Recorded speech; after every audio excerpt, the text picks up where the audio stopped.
fait, je l'ai perdue quelques jours avant le terme. Donc, c'était ma fille cadette. J'attendais D'accord. ma deuxième fille.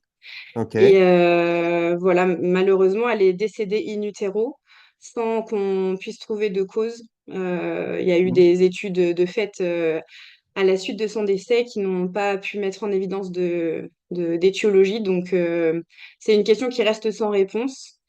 Mais voilà, j'avais vécu une grossesse sans complications et ça a été vraiment un coup de tonnerre quelques jours avant le terme en fait. C'était pas du tout attendu, donc ça a bouleversé beaucoup de choses dans ma vie.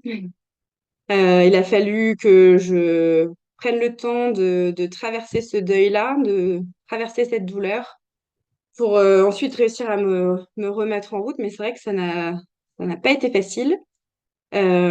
Pour autant, j'ai été vraiment bien accompagnée, bien entourée, à la fois par mes proches et par des professionnels.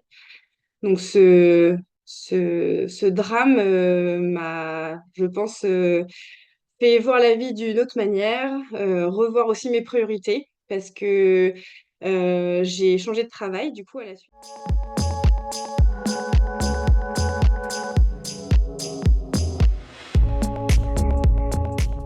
Après, je me suis basée en fait sur tout plein de petites anecdotes que j'avais pu noter, des bribes de conversations que j'avais pu avoir avec des collègues, avec des parents, des petites répliques rigolotes d'enfants ou des punchlines d'adolescents qui avaient pu me désarmer, que j'avais noté dans un carnet sans savoir ce que j'en ferais un jour et que j'ai réutilisé en fait pendant l'écriture de mon roman.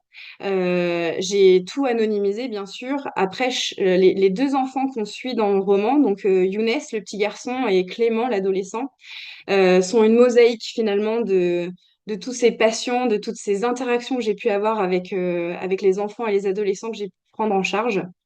Euh, donc oui, probablement. Moi, j'ai jamais vraiment regardé Urgence. Je regardais plutôt Grey's Anatomy quand j'étais ado. Mais oui, après, c'est deux mondes différents. Mais je pense qu'à partir du moment où on essaye d'être authentique et de passer certains messages et ouais, une certaine philosophie de vie, oui, forcément que on vient toucher une corde un peu de réalisme. Du moins, c'est ce que j'ai essayé de faire.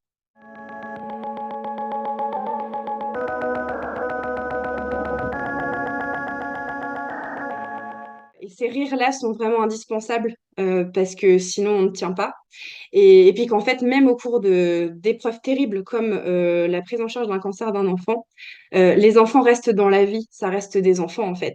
Et, et je sais que quand je discutais avec des gens, quand ils me demandaient ce que je faisais dans la vie et que je disais que j'étais oncopédiatre, la plupart des gens avaient parfois une réaction de recul en me disant «Ah, ça fait peur». Et j'avais à cœur justement au cours de ces discussions-là de leur expliquer comment c'était dans les services.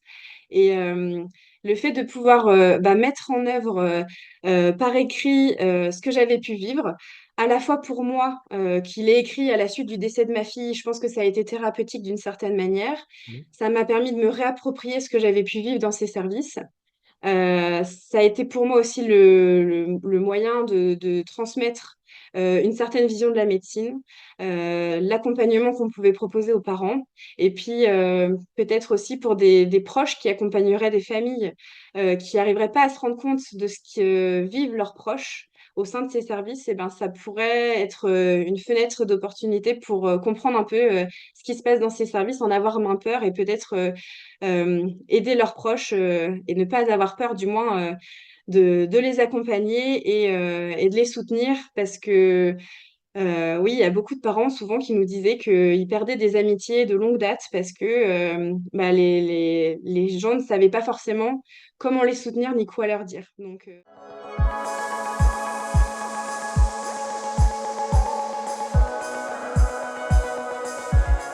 j'ai essayé du moins de montrer la complexité de l'âme humaine.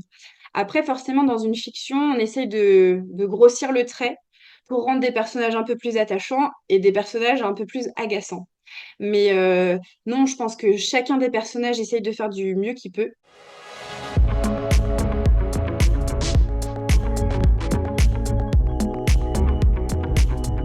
Ah, la première fois, j'ai tenu mon roman entre mes mains.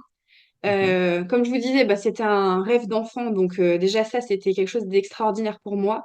Mais surtout, ce roman-là m'a permis de remettre un pied dans la vie, parce que comme je vous ai expliqué, quand j'ai perdu ma fille, j'ai été arrêtée parce que j'étais pas en mesure de retourner travailler à ce moment-là.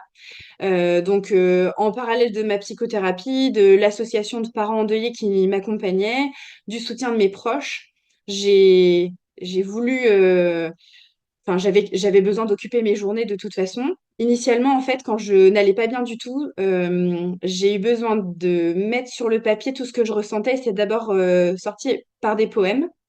Ensuite, j'ai eu besoin de poser mon témoignage, ce qui s'était passé suite au décès de ma fille, pour garder une trace de ça.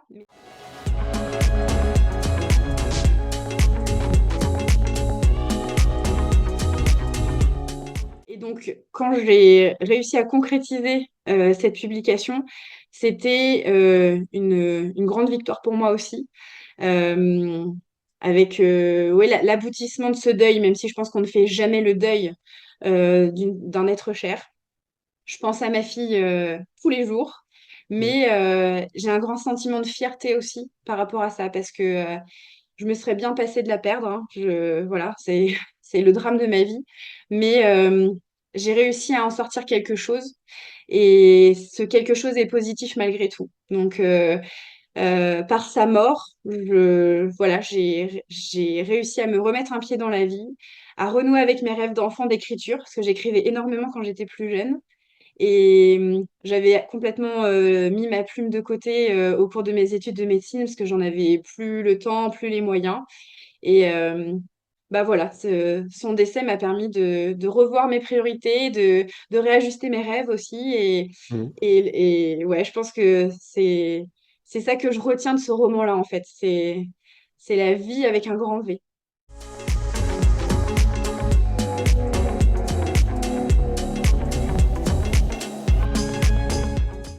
Après, je pense que j'ai quand même à cœur de garder des sujets engagés et de faire passer des messages, une certaine philosophie de vie aussi et des apprentissages personnels, mais du coup en utilisant la fiction, parce que la fiction, c'est un formidable terrain de jeu. On peut faire dire ce qu'on veut, construire des personnages de toutes pièces. Mais bon, voilà, toujours en puisant dans mes territoires d'écriture, dans ce que je peux avoir vécu et de ce que je peux avoir envie de transmettre, une certaine vision du monde. Euh,